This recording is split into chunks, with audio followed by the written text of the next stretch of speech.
Ambernath MIDC परिसरात बोनवली गावात एका घराजवळ भला मोठा अजगर दिसल्याने तेथील नागरिकांनी त्वरित वॉर फाउंडेशनचे प्राणीमित्र विनायक पवार यांना संपर्क केला।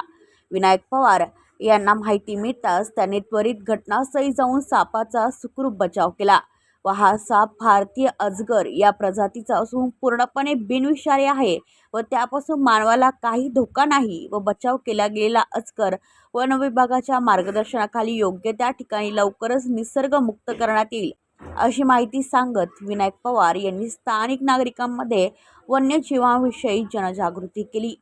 सध्या अंबरनाथ MIDCचे विस्तारीकरण चालू असल्यामुळे तेथे मोठ्या प्रमाणात जमिनीचे खोदकाम व बांधकाम सुरू आहे। त्यात अनेक ठिकाणी वन्यजीवांचा नैसर्गिक अधिवास नष्ट होत आहे।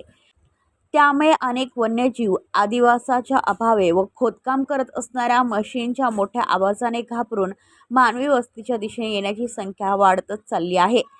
त्यामुळे या सर्व घटनांवर योग्य ती उपाययोजना वेळेत करणे फार आवश्यक आहे, असे वॉर फाउंडेशनचे प्राणीमित्र विनायक पवार यांनी सांगितले।